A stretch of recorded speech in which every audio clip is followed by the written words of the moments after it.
everybody, it's Victoria from Mill Mountain Theater, and I am here to show you how to make your own puppet theater and then to tell you a story using the puppets that I have made. So I hope you enjoyed this video. We're using all things that you should be able to find around your house, and I'm going to talk you through some other options if you don't have some of these things around your house so that you can make it no matter what. So here we go. The first thing that you need is a box.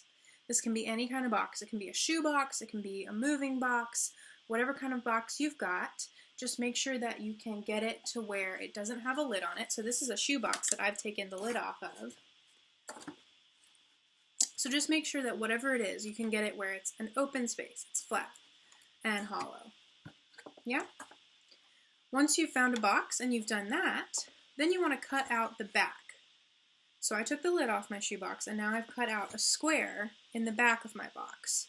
So if you're a kid, you might need some help from your parents with this, but make sure that you cut out a square in the back of your box that's big enough for your hands or your puppets to fit through, okay? So once you've cut out the square in the back of your box, then you can take the box lid, or if you're using a moving box, you can take one of the side panels that you cut off to make the box flat like this, and you're going to put it in front to hide the hole that you cut in the back. So I'm going to put this, which is half of my shoebox lid that I just cut right in half right here. I'm going to put this in front of the box to hide where I cut that hole out. So now, when my hand goes in the hole, all you can see is my hand. You can't see the hole. So I put this lid in front of it, and you can attach it with staples or tape or glue, whatever you have. But if you're using staples or hot glue or anything like that, make sure you've got a parent helping you. I'm just going to tape mine on so that it doesn't fall. And then I think we'll be all set. But you can use whatever you want. And when you finish your box, you can paint it or color it or decorate it however you want to make it look.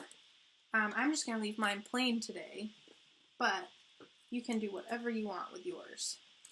So I'm going to tape this on both sides just to make sure my box lid doesn't fall off, since it's hiding my little secret entrance for the puppets.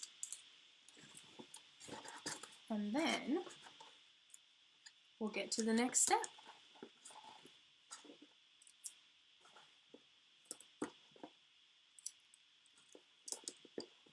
Alright, so I've got the bottom all taped on, and now you can't see Mr. Hidey Hole back here.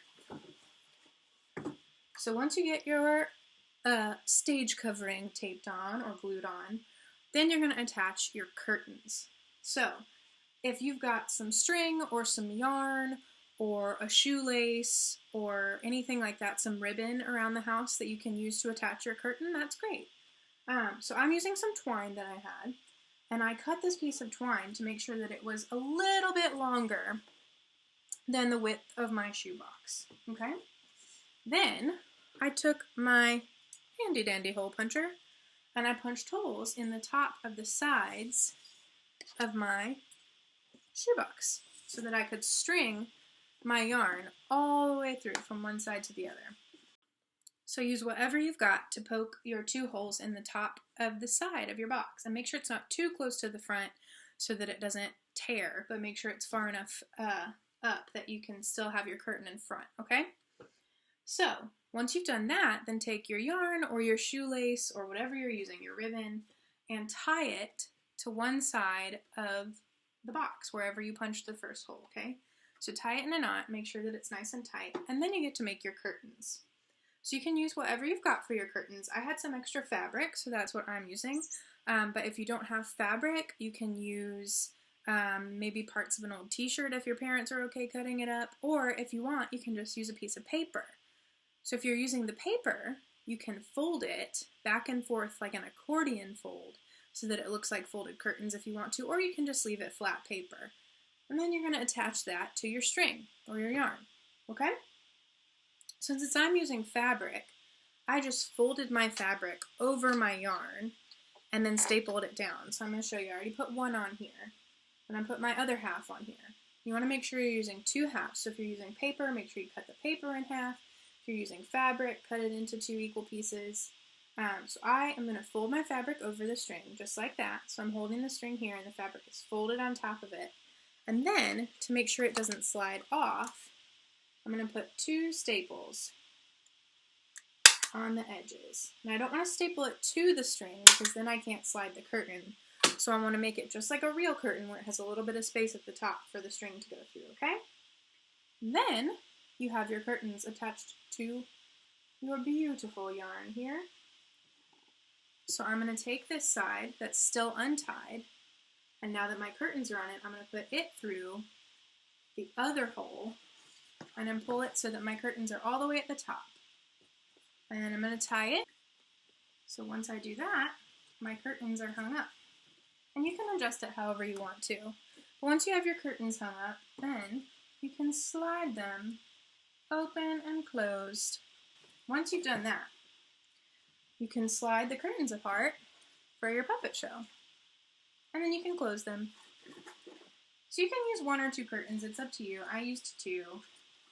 And then pull them to the side, and there we go. So now you have the box for your theater, and it's done. Unless you want to decorate it more. So it's time to make your puppets. For your puppets, you can use lots of different stuff that you have around your house. You can use a sock that you can put on your hands, and you can make the sock talk. And if your parents are okay with it, you can draw a little eyeball on it so it can talk. I did this, and this is going to be my narrator sock. It's also my crocodile for Peter Pan, but it's going to be my narrator sock for now, for Cinderella. Or you can use a paper bag or anything like that that you've got. If you want to, which is what I did, you can print or draw your favorite characters and cut them out and put them on a stick. Since I didn't have any popsicle sticks or anything, I just attached them with tape to my pencils. So I'm going to use these characters as my puppets in Cinderella, and my friendly sock puppet will be our narrator.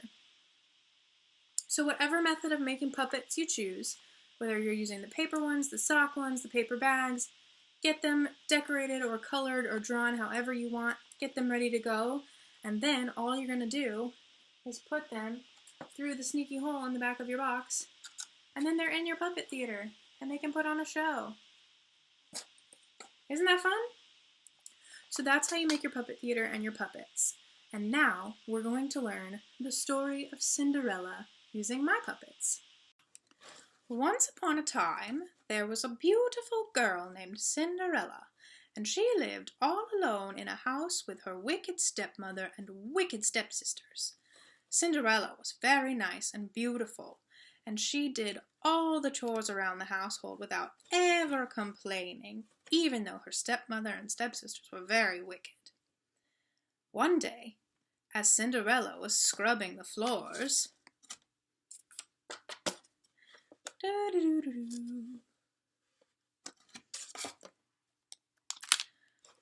an invitation arrived from the prince for all the eligible ladies in the valley to go to the prince's ball.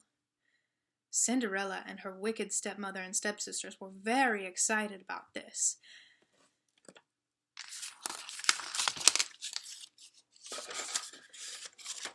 Yay! We get to go to the ball! Yay! Yay! But Cinderella's stepmother didn't want Cinderella to go. She was a very mean lady. Cinderella, you cannot go to the ball. This made Cinderella very unhappy, and she asked, "Oh, stepmother, please may I go?" And after much deliberation, her stepmother said, "All right, Cinderella, you may go, but first you have to complete all the chores for the whole month. You have to sweep all the floors and scrub all the bathrooms. You have to do all the laundry. You have to clean your sister's clothes. You have to wash out my bathroom. You have to prepare my wardrobe for the next 57 days. You have to clean the stables, write all the letters, and polish the silverware." Cinderella thought that sounded like a lot, but she'd do enough to get to the ball. So she scrubbed the floors, and she cleaned the bathrooms, and she did everything her stepmother told her to do. Cinderella's friends... Hello, I'm Gus Gus. I'm Jacques. Decided that they would help her. So she got everything done in time, and she was ready to go to the ball. But just as she put on her beautiful dress and got ready to go, Cinderella's wicked stepsisters decided that they were very jealous, and they came to Cinderella's room and...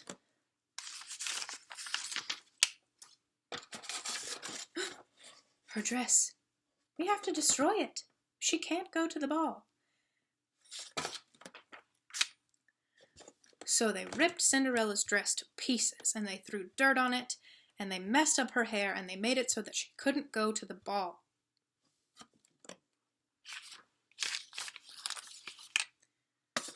Oh, what am I going to do? I did all my chores, and I want to go to the ball.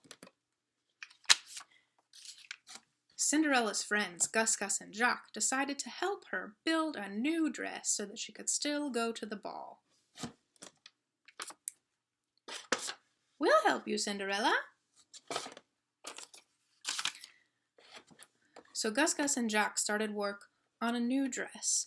But before anything else could happen, suddenly in the garden there was a white flash of blinding light. And Cinderella's fairy godmother appeared. And Cinderella's fairy godmother was a very nice woman, and she waved her magic wand, and she said, "Bibbity-bobbity-boo." And she finished Cinderella's beautiful dress for her. And Cinderella loved her dress. It was sparkly and shiny, and it had beautiful gloves, but most importantly, it had some shiny glass slippers. Cinderella was so happy. Cinderella's fairy godmother said, "Cinderella, you must be back before midnight, or else all of this will disappear and you'll be back in your rags again. Do you understand?" "Yes, fairy godmother. Thank you, fairy godmother." And Cinderella went to the ball in the coach her fairy godmother had made her. When Cinderella arrived at the ball, she was so happy to see all the fancy people dressed up and at the palace. But then, from across the room, the prince saw her. "Who is that beautiful woman? I must ask her to dance." So the prince went to Cinderella and asked her if she would dance with him, and she said, of course, and then they danced for the whole night.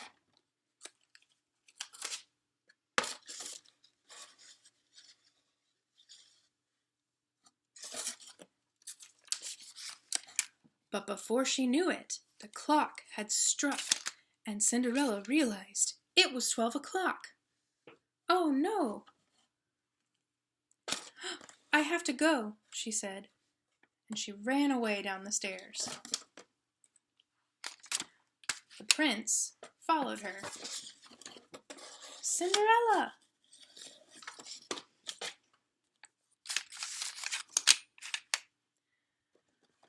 The prince couldn't find Cinderella, but he did find her glass slipper left on the stairs. So he decided that the next day he would go to every house in the land and see if he could find the girl whose foot would fit the glass slipper.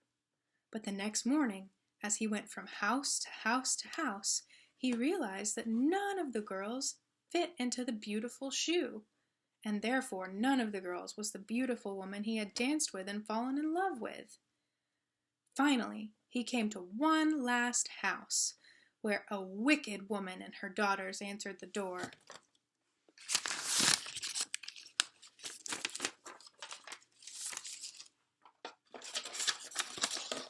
"Yes, what is it?" they asked, and the girls giggled.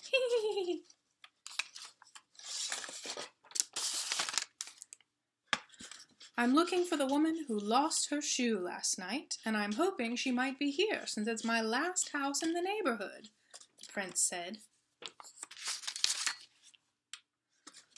Oh, wonderful. One of my daughters lost her shoe last night. It must belong to her. So the prince tried the slipper on both of Cinderella's stepsisters, but for one of them, the shoe was way too big and it slipped off, and for the other one, it was way too small and it pinched her toes, and the prince had to squeeze to get it on before it popped off. He was about to give up hope when suddenly, at the top of the stairs, he heard some squeaking. "She's here! She's here!" said Gus, Gus, and Jock. The prince asked the wicked stepmother if there was another girl in the house, and the wicked stepmother said, "Of course there isn't." But the prince knew she was lying. He said, "I thought I saw a woman at the top of the stairs, so please bring her to me." "Cinderella, come downstairs." And from the top of the stairs came the beautiful woman that the prince had seen last night. This time she was dressed in rags and had been cleaning the floors. "Yes, mother, what is it?"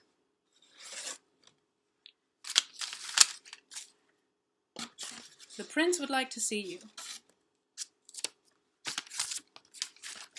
"The prince? Oh my." "Cinderella, I think you're the woman that I fell in love with last night when we danced. Please try this slipper on." So the prince tried the slipper on Cinderella's foot, and it was a perfect fit, and he knew she was the woman he had fallen in love with the night before. So he asked her to be his wife, and they went to the palace and had a beautiful wedding.